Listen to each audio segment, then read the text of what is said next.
tell me, how many of you have seen this documentary by BBC News Africa titled Disciples, the Cult of TB Joshua?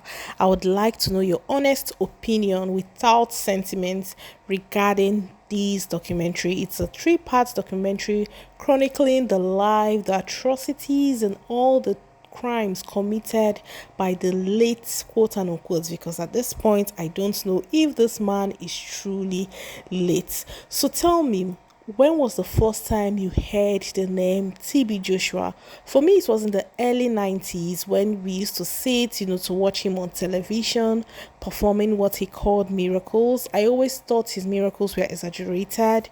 I never really paid attention to him. Growing up in a Catholic home, that was pretty much very strange to me.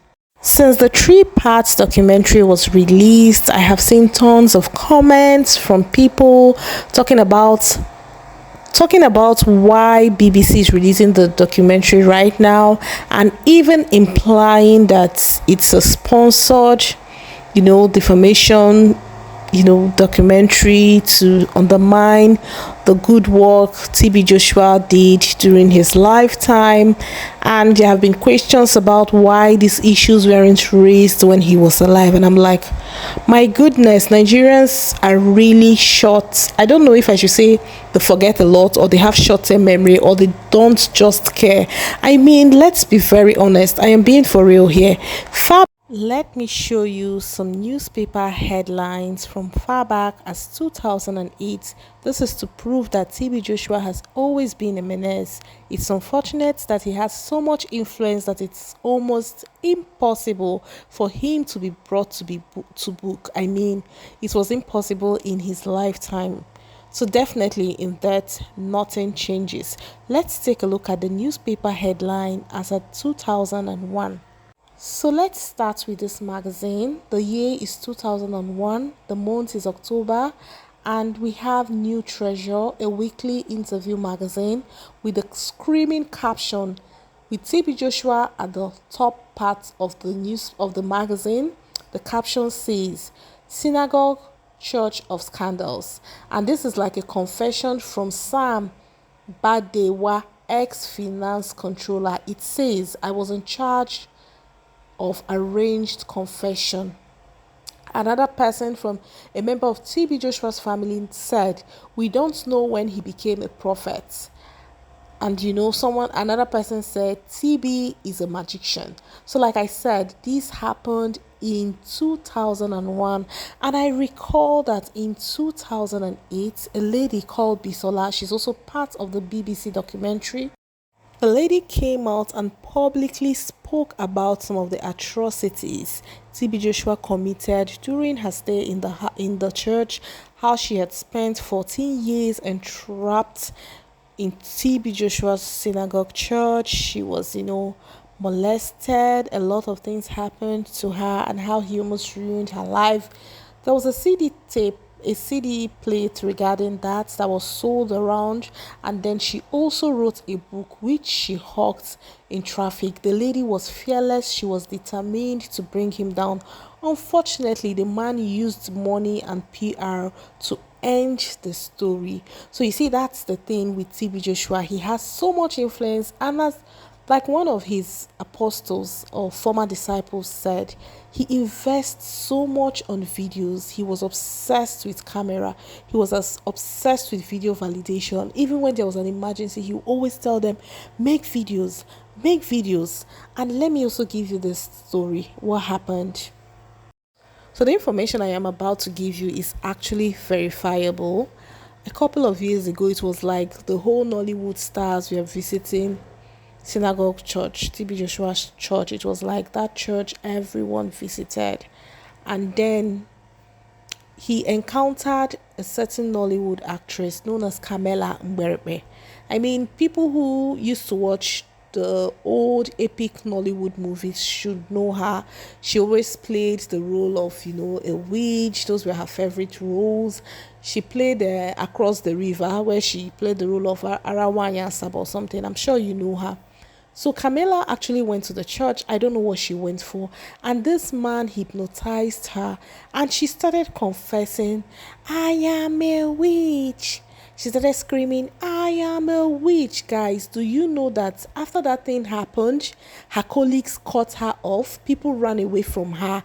And until today, I don't know where that woman is. The same thing he did to Elebene Elebowa. He made that man, oh, he healed the man, and it wasn't long the man passed. Elebene Elebowa was also a Nollywood actor. Then entered Jim Ike. Jim Ike also explained his side of the story. We all know Jim Ike, the Nigerian actor. He explained his side of the story. He said his mom was sick. They had gone to several countries, and it's like there was no hope. And somebody was like, okay, I think you should take her to TB Joshua's church. He said he refused initially. Then his dad called him, his siblings, his mom's relatives, telling him, oh, if you don't take her to TB Joshua's church and anything happens to her, it's on your head. And so he, went there, lodged in a hotel. They have a hotel there. And the next thing, he was told that he must calm down for his mom's deliverance to take place. You see, the thing is, he wanted Jim Ike captured on camera. And Jim Ike said the first time, he said after so much persuasion, he said anything to make his mom leave. He came downstairs because he said they had already promised him that he didn't need to be present. But by the time he came there, they started saying, oh no, you must be present.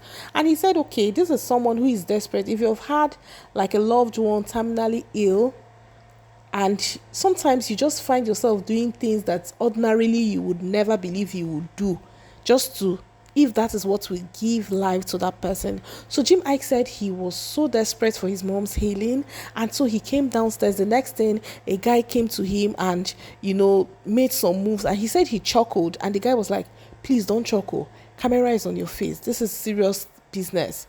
And the next thing, I think TB Joshua came, and according to Jim Ike, he didn't know what happened. But I know there was of course, TB Joshua said some things. Jim Ike, made some allegations which Jim Ike confirmed.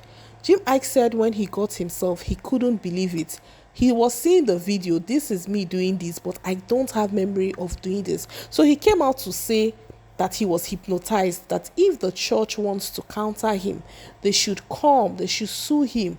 Let him meet them in court. He was ready to take it on with them, but of course, the church has this tradition of being silent. That is how they kill some stories sometimes. And then when the building in the synagogue church collapsed and they had to bring in experts, there were lots of lies. Meanwhile, the materials used for the building were substandard. And I learned before the incident happened, one of the guys in charge of maintenance had gone there and noticed the building was shaky. And when he reverted to TB Joshua said, you must not tell people what you know. Don't tell them. And before they knew it, the building collapsed and lots of people, and I heard a great number of them were South Africans and from other African countries. TB Joshua got his people, started giving them bags of money to give to the families of the victims, telling them not to do press interviews. The few people who rejected the money, he started threatening them, telling them that they were going to disappear. So the man was a lot. If you haven't seen the BBC documentary, I think you're missing out, and you just need to see it to get what I am saying. The man was a whole lot of things, and it's really sad that there are people who are defending him. I mean, it's okay to love your pastor, it's okay to love your church. What is not okay is defending what is wrong. I really can't stand people who are so blind when it comes to religion. I think it's really a relationship red flag for me. Like, even if your pastor says enter fire, you should ask him, why should I? Like, ask questions. And I believe that it's quite sad that a lot of pastors are narcissists. Like, a whole lot of them are narcissists. So they love to be in control. They love, a situation whereby they are in charge. And I don't know how they brainwash people to the point where people tend to do whatever. Even if you go through social media, there are people defending this man like their life depends on it. I recall a couple of years ago when Bisola did her expose, Bisola talked about how he had, some really big men of God, the likes of Adeboye, Oyedepo, Pope Francis. He didn't like. He had their pictures, and he would step on those pictures, implying they were beneath him. And I remember when he passed, some of his members were like, "Oh, please, Prophet TB Joshua, the Christendom did not mourn him, other pastors. And I was like, excuse me, please. When that man was alive, I never saw him at a public event. He was on his own. So why on earth should the likes of Adeboye, Oyedepo waste their time going to, like, no, you don't do things like that. He never acted like he was part of them. He acted like his church was a cult. It was one that he was on his own. He did his thing solo.